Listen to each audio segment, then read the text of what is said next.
Tá de volta. Eu falei para você que não íamos demorar muito, graças a Deus, porque queremos estar com você, queremos dar a oportunidade de você participar e interagir conosco. Esse é o Vídeo Saúde, o tema de hoje, labirintite e doenças do ouvido. Conosco aqui o médico otorrinolaringologista, Dr. Guilherme Mangabeira, que está aqui respondendo carinhosamente aí.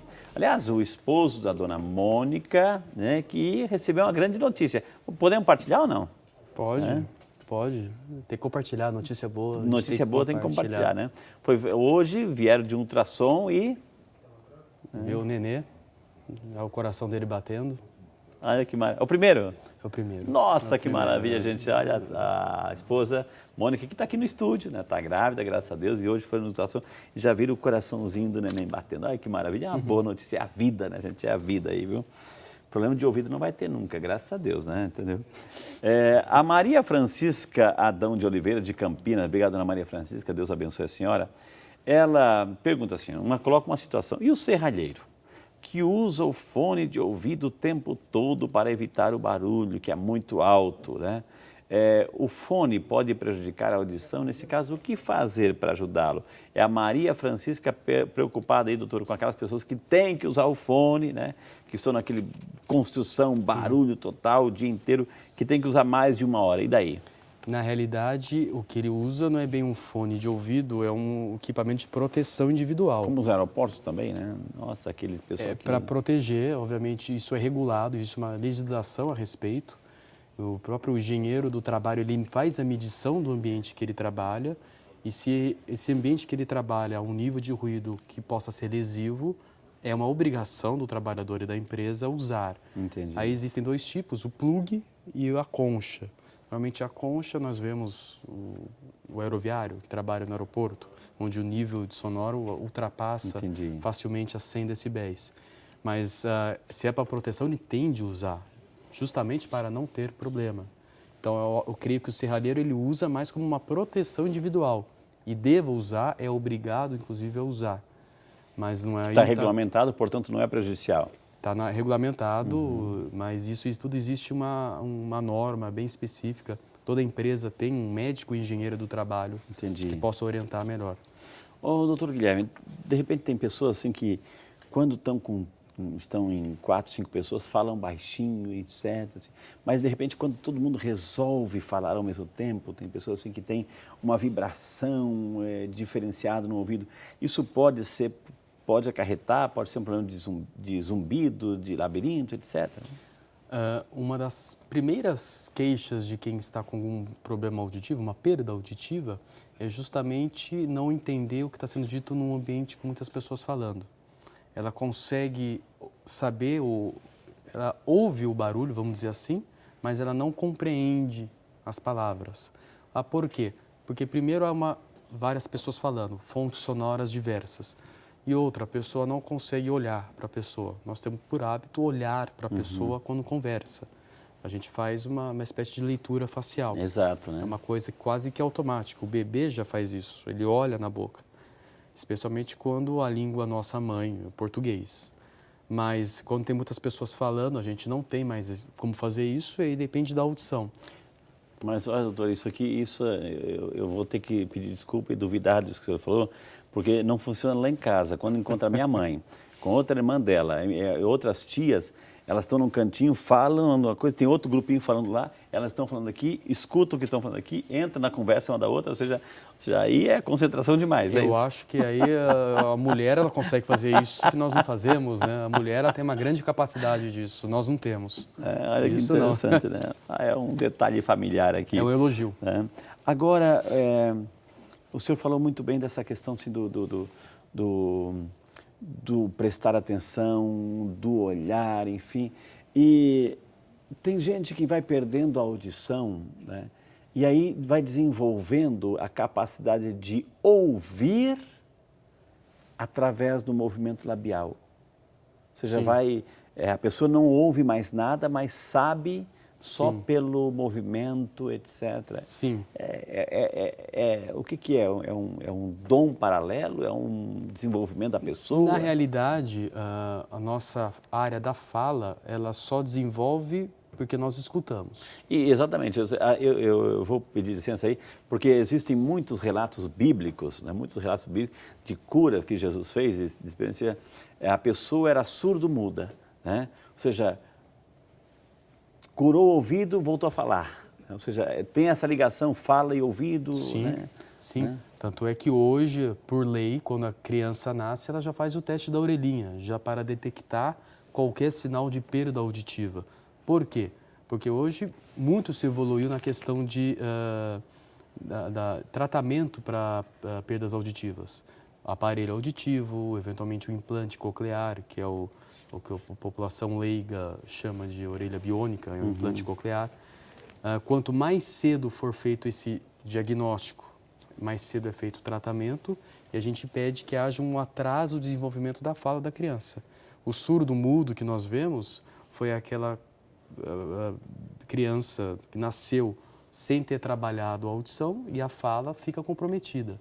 Se eu, por acaso, aqui perder minha audição, eu vou continuar falando, eu posso, a longo prazo, ter alguns problemas, mas a curto prazo eu vou continuar falando. E já está desenvolvida a área da fala. Então, esse diagnóstico precoce é essencial. Isso vale para o adulto também. Quanto mais cedo quanto menor o tempo de perda auditiva, mais fácil é o tratamento de reabilitação auditiva, seja por cirurgia, seja pelo aparelho auditivo, que já está muito desenvolvido. Diretor, a gente tem uma matéria, não tem? Um povo fala, né? Vamos lá, então. Os pés perdem o apoio e o mundo gira. O corpo fica desorientado no espaço e não é raro quando surge aquele zumbido chato, náuseas, vômitos, suor frio e palpitações. Os sintomas nada agradáveis são íntimos para quem sofre de distúrbios no labirinto, uma delicada estrutura localizada na orelha, responsável por reger nosso centro de equilíbrio e audição.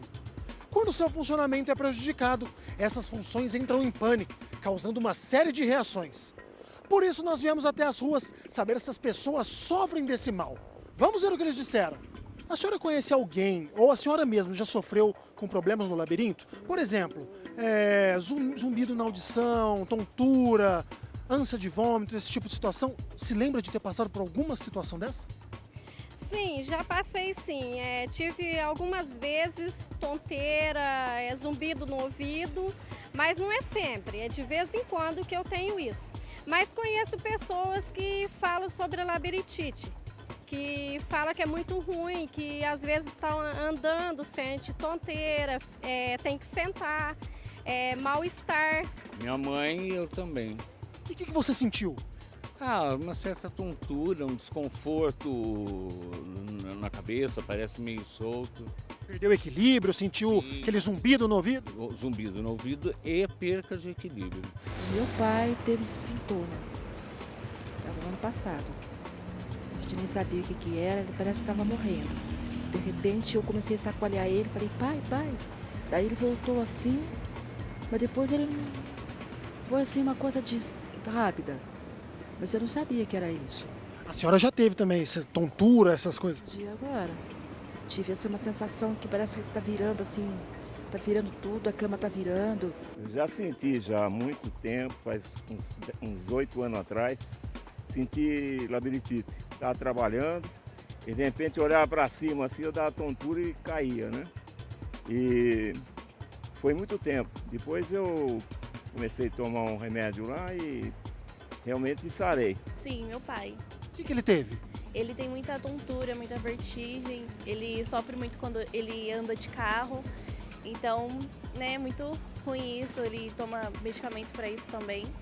Então, muitas vezes ele passa mal em casa, do nada, quando tá muito calor, ele começa a ficar muito zonzo, tem uma vez que ele chegou até a desmaiar, mas ainda bem que não aconteceu nada com ele. Mas então ele já procurou um médico, um especialista para se tratar? Ele já procurou. Eu já tive várias crises. A última acho que foi no começo do ano passado. Mas desde então nunca mais teve? Não, tomei o medicamento certo, correto e não tive mais. Nos seus sintomas, a senhora acha que é alguma coisa relacionada ao labirinto? Pode ser que sim, pode ser que não. Não tenho certeza. Já procurou especialista? Ainda não. Vai procurar? Vou procurar. Muito bem, a matéria é muito bem feita, muito bem ilustrada pelo nosso amigo Carlão. Seus comentários, doutor? Vamos lá. Primeira coisa, labirintite. Labirintite é um termo bastante usado. Eu creio que quando a pessoa fala labirintite, ela está querendo referir a algum problema no labirinto ou tontura.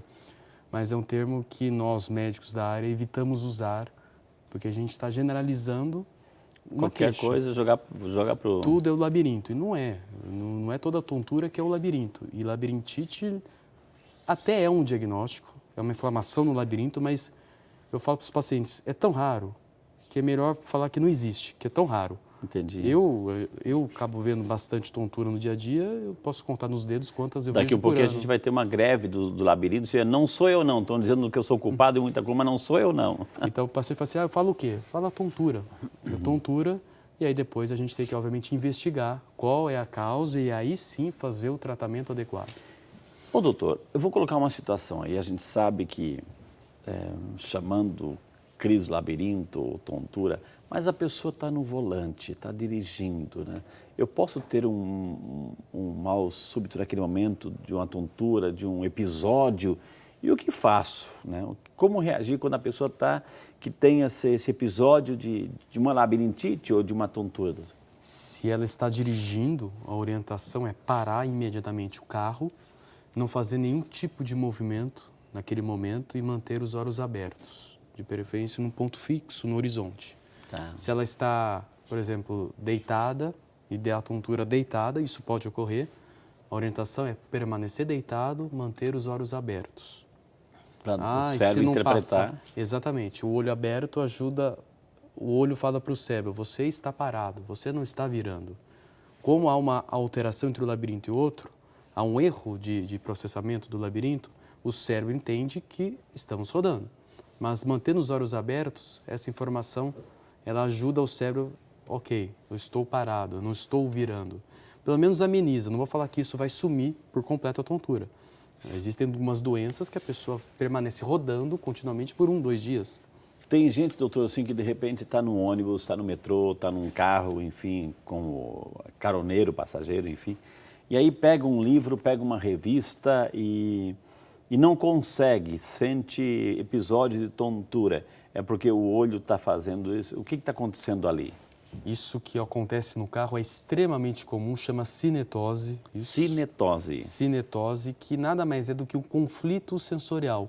São informações que o olho mandam diferentes do que o labirinto está mandando para o cérebro. É um erro de processamento.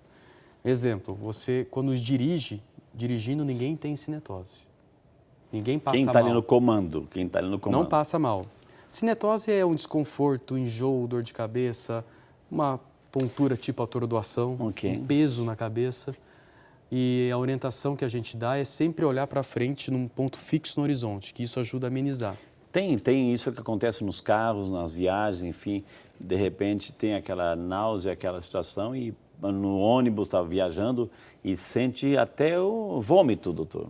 Pode até vomitar, eventualmente até diarreia, quando o quadro é muito intenso. E a respeito de ler, a orientação é não leia e nem use celular em veículo em movimento. Porque para nós lermos, o objeto tem que estar parado. Se o objeto mexer, nós não conseguimos ler. Então, para o olho, quando você está lendo, o olho está passando informação, você está parado, senão a gente não consegue ler. Ou com o celular. Só que o carro está em movimento. E o labirinto é um órgão que detecta, como eu disse antes, qualquer movimento da cabeça. Seja sensor, um mega sensor. Ele é um sensor. Ele é um sensor tanto de movimento angular quanto de movimento linear, que é o que o carro normalmente faz. E isso acaba causando um erro de informação. Ou seja, dirigir com o celular na mão é perigo. Agora, todos que estão ao redor, evitar... Evitar porque pode causar desconforto. Algumas pessoas são mais sensíveis que outras, fato. Entendi. Pessoas que não toleram 1 minuto com o celular que já começa a passar mal. Outras conseguem. Isso é de cada um, a sensibilidade. Mas a orientação geral, não leiam, não usam tablet, celular com o veículo em movimento que pode causar cinetose, sim. Mesmo como caroneiro? Principalmente, porque dirigir nunca, né? Mas especialmente como caroneiro. Isso é um puxão de orelha para mim também. Quando alguém está dirigindo, assim, eu aproveito assim, agora deixa eu atualizar minhas mensagens, mandar um recado, estou lá, assim, ou seja, e às vezes sinto assim que uma leve Já aprendi a lição, viu? Doutora, a Sebastiana Helena, ela diz assim, tenho tonturas, essas são as perguntas pelas redes sociais, Facebook, estamos ao vivo. Tenho tonturas e já tive crise forte acompanhada de vômitos, fiz exames e o médico disse que não era labirintite, que o meu cérebro interpreta errado o meu movimento. Quando paro, o cérebro interpreta que estou em movimento. É verdade isso? Acontece? Pergunta a nossa amiga dona Sebastiana Helena. Dona Sebastiana, labirintite realmente, como eu falei, não é um termo que a gente usa. Existem doenças que causam tontura que não têm relação com o labirinto. Não é porque ela teve uma crise de tontura e não teve mais que não é do labirinto. Tem doenças que se comportam de forma bem errática, esporádica. A respeito do cérebro perceber ou não, existem patologias em que o problema, o erro de processamento é a nível cortical, alto. O cérebro entende errado. Entendi. Se qualquer tontura, o episódio de tontura não é labirintite, descreva, doutora, assim, o que é uma crise de labirintite, ou seja, essa é. Não existe um tipo de tontura em que eu possa cravar que a doença está no labirinto. Normalmente, que nós aprendemos, ou vamos falar numa linguagem mais leiga, tontura que roda e vomita é do labirinto. Que roda, que está girando, você está parado. É um conceito, inclusive, alguns médicos ainda usam, mas de forma errada. Existem doenças do labirinto que a pessoa não roda, ela só fica atordoada. Entendi. Existem doenças neurológicas que a pessoa roda muito e vomita. Vou dar um exemplo, uma doença neurológica comum e que pode dar tontura muito intensa, a enxaqueca. Ok. A enxaqueca pode sim dar tontura que a pessoa acha que tem, não é enxaqueca, é algo a mais. Não, é enxaqueca, ela pode causar. Então não existe um tipo de tontura em que você possa, só pela descrição da tontura, o que vai me apontar qual é a causa, se a causa é no labirinto ou não, é o exame físico, a pessoa contar como é a tontura, a duração da tontura, qual é o que provoca a tontura. Muitas vezes a tontura ela vem quando eu deito, quando eu levanto, quando eu olho para cima, quando você faz um movimento com a cabeça. Temos que lembrar que o labirinto é um sensor de movimento da cabeça. Então, algumas doenças, inclusive a causa mais comum de tontura, ela é provocada por movimento da cabeça. Ou seja, parado você não tem. Não tem. A duração também ajuda também, se ela dura 1 segundo, se ela dura 1 minuto, se ela dura 1 hora, 2 horas, 1 dia, se ela é crônica, se ela está aí mais de 3 meses, continuamente. E pode ser do labirinto. Tem doenças do labirinto que dão tontura crônica. Então, não tem, só pela descrição não dá para falar. Então, assim, o que eu falo? Labirintite, não é labirintite? Fala tontura. Tem vários tipos de tontura, mas para o paciente em geral não cabe ficar explicando que vai acabar confundindo mais. Nós usamos alguns termos entre nós médicos, especialistas, mas é tontura. Fala que é tontura, aí a gente tenta destrinchar a causa da tontura. Olha que interessante. Doutor, mais perguntas aqui. A nossa amiga Neiva Lucatelli de Souza, ela está parabenizando o programa, muito obrigada, Ana Neiva. Ela disse que a minha mãe sofre labirintite há um tempo. Ela pergunta qual o melhor tratamento? Pergunta a nossa amiga Dona Neiva. Antecipando um pouquinho o bloco aí. Dona Neiva, o certo é fazer uma investigação da causa da tontura.